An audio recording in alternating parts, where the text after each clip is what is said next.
ఈనాటి విశ్లేషణకు స్వాగతం. దేశం ఆర్థిక సంక్షోభంలో ఉంటే పలాసలో ఈ మద్యం దోపిడీ ఎందుకు? పబ్లిక్ డొమైన్లో ఉన్న తీవ్రమైన ఆరోపణలు, అలాగే అందుబాటులో ఉన్న ఆర్టీఐ పత్రాలను ఎలాంటి పక్షపాతం లేకుండా ఈరోజు మనం స్పష్టంగా విశ్లేషిద్దాం. మనం ఈరోజు ప్రధానంగా మాట్లాడుకోబోయే అంశాలు పలాసలో జరుగుతోందంటున్న మద్యం దోపిడీ, ఆ అదనపు వసూళ్ల లెక్కలు, అధికారిక ఆర్టీఐ ఆధారాలు, ఈ భారం ఎవరిమీద పడుతోంది, మరియు చివరిగా ప్రజల డిమాండ్లు.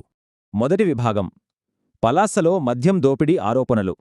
ఒక పక్క దేశం ఆర్థికంగా ఇబ్బందుల్లో ఉన్నప్పుడు ప్రజలంతా ఖర్చుల్లో చాలా జాగ్రత్తగా ఉండాలని, పొదుపు అలవాటు చేసుకోవాలని స్వయంగా గౌరవ ప్రధానమంత్రిగారే పిలుపునిస్తున్నారు కదా. కానీ పలాస నియోజకవర్గంలో మాత్రం పరిస్థితి దీనికి పూర్తి భిన్నంగా కనిపిస్తోంది. మున్సిపాలిటీ నుంచి పల్లెటూర్ల వరకు మద్యం బాటిళ్లపై ప్రింట్ చేసిన ఎంఆర్పీ కంటే ఎక్కువ వసూలు చేస్తున్నారనే ఆరోపణలు ఇప్పుడు కలకలం రేపుతున్నాయి. అసలు ఈ చర్చ ఎక్కడ మొదలైందంటే, పలాసకు చెందిన న్యాయవాది దువ్వాడ శ్రీధరబాబాగారు ఒక సూటి ప్రశ్న సంధించారు. ఎంఆర్పీ ధరకే అమ్మాల్సిన మద్యాన్ని ప్రజలకు ఎందుకు అధిక ధరలకు అమ్ముతున్నారు అని ఆయన అడిగిన ప్రశ్నే ఈ దర్యాప్తుకు అసలు పునాది. రెండవ విభాగం: ఈ అదనపు వసూళ్ల అంచనా లెక్కలు. ప్రజల నుంచి వస్తున్న ఆరోపణల ప్రకారం ఆ లెక్కలు చూస్తే నిజంగా ఆశ్చర్యపోతాం. వైన్ షాపుల్లో ప్రతి బాటిల్ పైన సుమారు 20 రూపాయలు అదనంగా లావుతున్నారు. అలా రోజుకు 20,000 బాటిల్స్ అనుకున్నా అది 4 లక్షల రూపాయలవుతుంది. ఇక గ్రామాల్లో ఉండే బెల్ట్ షాపుల విషయానికొస్తే అక్కడ ఏకంగా బాటిల్కు 40 రూపాయలు అదనంగా వసూలు చేస్తున్నారు. రోజుకు 5,000 బాటిళ్ల చొప్పున వేసుకున్నా అక్కడ నుంచి మరో 2 లక్షలు. అంటే అక్షరాల ప్రతిరోజు 6 లక్షల రూపాయల అనధికారిక వసూలు జరుగుతున్నాయన్నమాట. రోజుకు 6 లక్షలే కదా అని మనం దీన్ని తేలిగ్గా తీసిపారేలేము.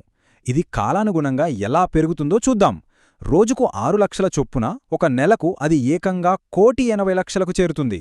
అదే ఒక సంవత్సరానికి లెక్కిస్తే 21 కోట్ల రూపాయలకు పైగానే దాటేస్తుంది.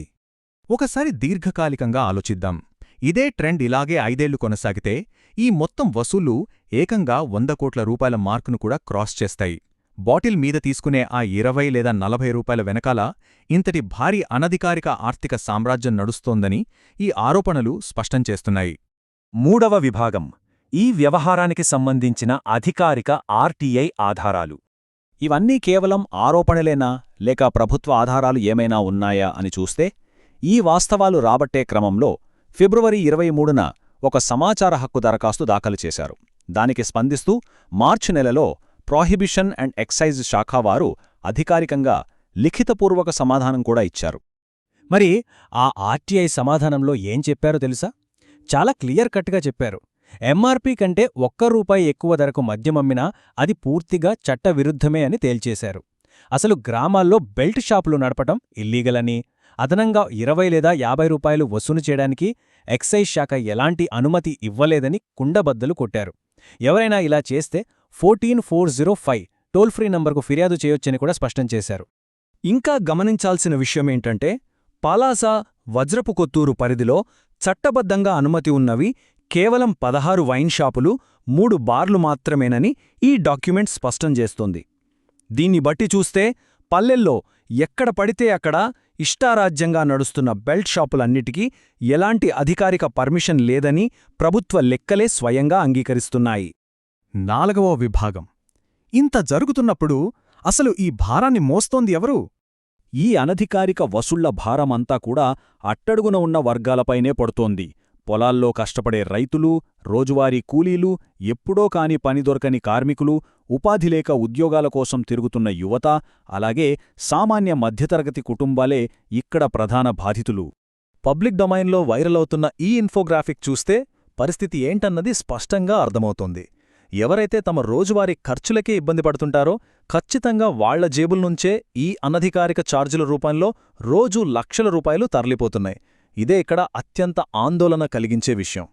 5వ మరియు చివరి విభాగం: ప్రజల డిమాండ్లు మరియు వారి ప్రశ్నలు. ఇలాంటి పరిస్థితుల్లో ప్రజలు చేస్తున్న డిమాండ్లు చాలా న్యాయమైనవి.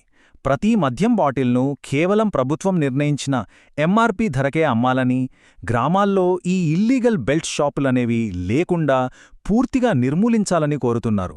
అలాగే ప్రజల ఫిర్యాదులు తీసుకోవడానికి ఒక పారదర్శకమైన హెల్ప్ లైన్ ఉండాలని, ఎక్సైజ్ శాఖ అధికారులు తమ బాధ్యతను సక్రమంగా నిర్వర్తించాలని గట్టిగా డిమాండ్ చేస్తున్నారు. ఇవన్నీ పక్కన పెడితే జనం ఇప్పుడు చాలా సూటిగా ఒక ప్రశ్న అడుగుతున్నారు. ఇంత బహిరంగంగా జరుగుతుంటే పలాస ఎమ్మెల్యే గారు ఎందుకు మౌనంగా ఉన్నారు? అసలు నాయకులు ఒక్క ఆదేశమిస్తే ఎంఆర్పీ అమలు కావడం కష్టమా? బెల్ట్ షాపులు మూసేయించలేరా? సామాన్యుల జేబులు ఖాళీ చేస్తున్న వారిపై చర్యలు ఎప్పుడు తీసుకుంటారు అని ప్రజలు తీవ్రంగా ప్రశ్నిస్తున్నారు. సోషల్ మీడియాలో విపరీతంగా షేర్ అవుతున్న ఈ సారాంశం మనకు అదే విషయాన్ని చెబుతోంది. ప్రజలు కేవలం ఒక సమస్యను ఎత్తిచూపడమే కాదు, ప్రభుత్వ వ్యవస్థల దగ్గరనుంచి, స్థానిక నాయకత్వం దగ్గర్నుంచి ఒక జవాబుదారీతనాన్ని ఆశిస్తున్నారు. చట్టాలు వాస్తవ రూపంలో ఎప్పుడు అమలవుతాయా అని ఎదురుచూస్తున్నారు. ఇదంతా చూస్తున్నప్పుడు న్యాయవాది దువ్వాడ శ్రీధర్ బావగారు అన్న మాట చాలా బలంగా వినిపిస్తోంది.